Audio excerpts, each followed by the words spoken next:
Hello everybody, Small Wheat God here, and today we are going to be making another video. Hope you guys enjoyed my last one. Today's a little bit different because, I've gone back to the typical format of gameplay recording. This one's going to be a little bit shorter today because, my recording wasn't that great. You're going to have to bear with me here because not only is this a game that I'm not familiar with, I'm also using different editing software because I'm on my computer now, not my PlayStation, because my PlayStation has stopped working, as I said in the last video, or at least I think I did. Anyway, so you have to bear with any technical difficulties or any clicking or keyboard noises, such as that one. Anyway, got a little bit of I wrote something for this episode. It's first for me. I was it's Saturday today, and I was feeling a little bit. I was monged out in bed for about half the day. When I got up, and I didn't really want to do any work, but I thought I'd do something productive. So I wrote a little bit of a thingy on oneness, and I hope you guys enjoy. So the other day I was on a walk, and I was thinking about how we project our own experiences to the world around us. Labeling every object that we see. What we do here is that we're filtering the world, we're washing it down, and we're associating it with things that have already happened in different places, in different times, thus taking ourselves out of the present moment. Because, you see a tree and you're like, oh, that looks like a tree that used to be in my garden, then you get all nostalgic, like, oh god, life used to be so much better, that's something that happens to me, happens to the best of us. So by compartmentalizing the world, that is, separating it into neat little sections and categories, we are focusing our attention on merely labeling the world and the universe by extension, instead of taking it in. Take someone working in admin, for example, in an office, and they're sorting files for their boss. They don't have time to read the contents of the file for which they're sorting, and instead they're completely focused on sorting them for convenience's sake. It is the same for the world around us. The bliss of the world comes in seeing it as a single, unified painting, in which the contours of the birch tree are not relevant from the shadow it projects onto the sea of grass beneath it. Thought I'd dabble in a little bit of poetry for this one, and when I say not relevant from the shadow, I mean not distinguishable. We've been forced to separate the world since humanity's conception. In our hunter-gatherer phases, it was absolutely necessary to separate the sights of nature, beautiful as it was, and still is, because of the difference in animal species, plant species, tree species, etc., etc. It's a matter of life or death. It was imperative for, good old Johnny Caveman to know the difference between mushroom A and mushroom B, because mushroom A could either, trip you the fuck out, or it could kill you, or it could feed you. See Terence McKenna's stoned ape theory for more on that. Maybe I'll make a video about that at some point. So, as I was saying, this is no longer the case, Day-to-day life is no longer a matter of life or death. It is not, we're not getting chased around by lions, we're not trying to hunt mammoths. Most of us are no longer confronted with death on a daily basis, but because of our evolutionary conditioning, we treat something as trivial as being late to work as a stressful experience. Just imagine Johnny Caveman from 300,000 years ago looking at one of us today. Most of us not in great shape compared to how ripped Johnny Caveman was. And we're getting stressed about being late to work when he's keeping his cool when he's getting chased by a fucking saber-tooth cat or some shit. What is inherently stressful about being 5 minutes late to work?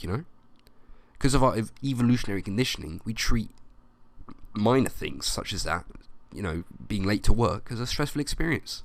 You just got to chill out. Easier said than done, I know. I've struggled with anxiety throughout my life, my short life, and I'm getting better with every day. But I completely empathise with people who, worry about the little things. I still do. Because what else is there to do? There's nothing else to worry about. I feel like sometimes my brain, I feel like it has to worry about something. Sometimes I have to worry about something. I have to find something to worry about. Even on a day when I have absolutely zero responsibilities, I'm still finding something to be worried about. That's something I want to work on.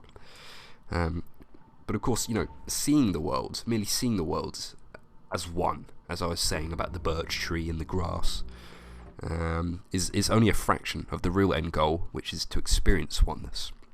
I myself have only felt this in times of increased peace, or after smoking a doobie, of course.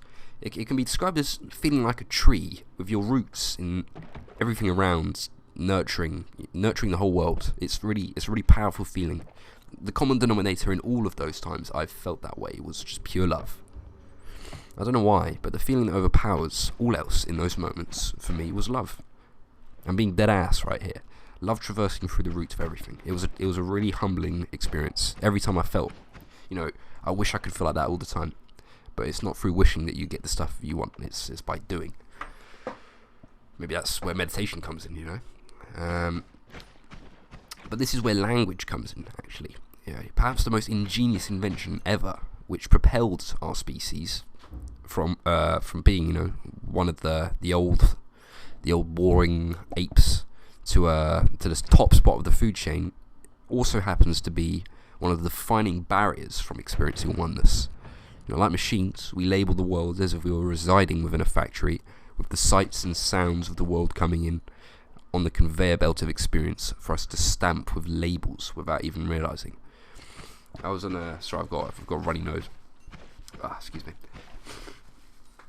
I was on a walk that, as I said at the beginning of this, I was on a walk the other day, and this was on the walk where I was walking around. I was on the way back from the shops, and I was looking at this lamppost, and I looked at trees, and I looked at the floor, the cobblestone pavement, and I was thinking to myself, I've got words for every single one of these things, and I was wondering, what would the world be like if we didn't have words to describe things? Say for a day, we just walked around, everything would be like... Because what happens when you label something is that you constrict it, you put it inside a box, and when you put something in a box, it doesn't have the room to grow, it doesn't have room to express itself truly. It's by turning off this automatic process that one might begin to feel unified with their surroundings. Perhaps true presence is forgetting everything you know about the world, rejoicing in the sights and sounds without judging, without comparing, and without reminiscing about the good old days, and just being in the good old days.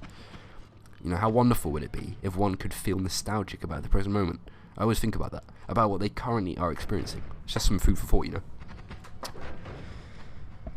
And you may be thinking, well, what are you suggesting we do about this? And, I know it's not convenient on a day-to-day basis to see everything as one, because that's just, you walk into a window and then you'll hurt your nose. Don't hurt your nose. Johnny Caveman wouldn't be proud of that.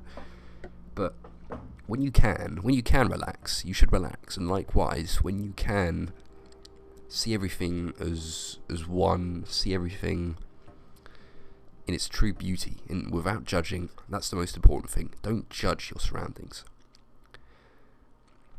I feel like most of the spiritual work that people do fights against humanistic instincts that have been, cultivated over hundreds of thousands of years. And you may be thinking, well, it's quite the odds. The odds are quite stacked against us in that case.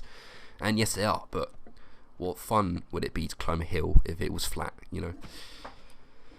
But anyway, I think I'll cut it off there. I kind of feel like I'm speaking out of my arse a little bit, but I hope you guys enjoyed. And if you enjoyed this more organised format, I've actually quite enjoyed writing this and reading it and interjecting with afterthoughts. But if you guys like what I've been talking about, if you guys don't, let me know.